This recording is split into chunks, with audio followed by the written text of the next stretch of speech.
social model of disability. This film has been made by members of the North Yorkshire Physical and Sensory Impairment Board and reference groups to illustrate the social model of disability and how relatively small changes can make a big difference for disabled people. It is hoped that individuals and organisations will use this film as a resource in any discussion about the experience of disabled people in our society. North Yorkshire Physical and Sensory Impairment Partnership Board is made up of disabled people, local councils and other statutory agencies and is part of the North Yorkshire Partnership. The PSI board works with the 4 reference groups who provide the voice of disabled people: Hambleton and Richmondshire Reference Group, Harrogate and Craven Reference Group, Scarborough Whitby Ryedale Reference Group, Selby Reference Group. They are supported by North Yorkshire County Council.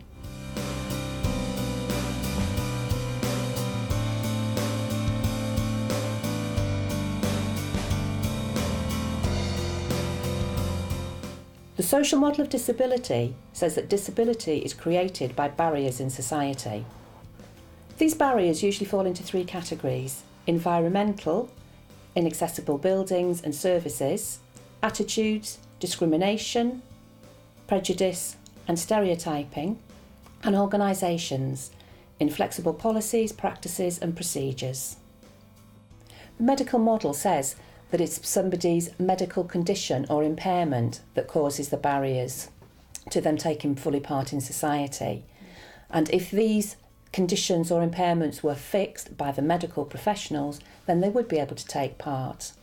However, it's actually society that prevents people from taking part by putting these barriers in place.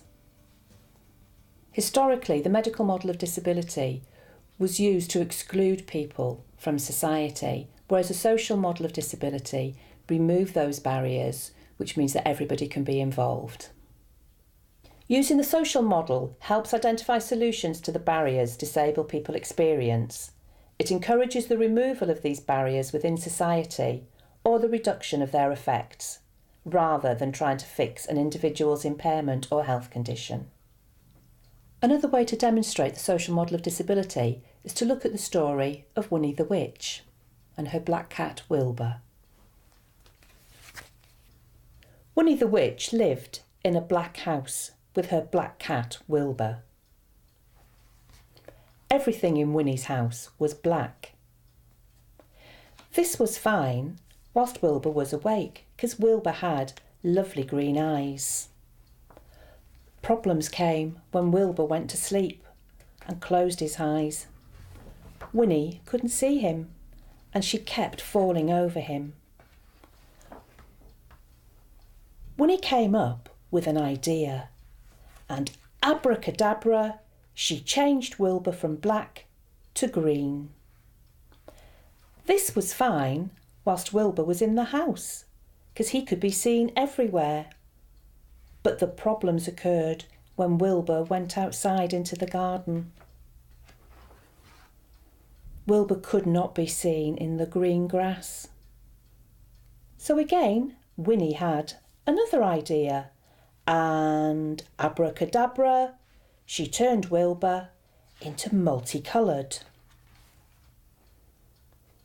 This was great because Wilbur could be seen everywhere, in the black house and in the green garden.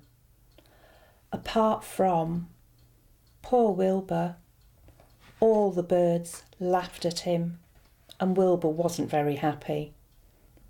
So Winnie thought again, and she thought and she thought, and then, abracadabra, Winnie changed her house into a multicoloured house, and Wilbur went back to being a black cat. Wilbur could be seen anywhere in the house, and they both lived together happily. This DVD shows examples of the typical barriers that many disabled people face in North Yorkshire and demonstrate how, with some thought, these barriers can be removed or minimised. These are their stories.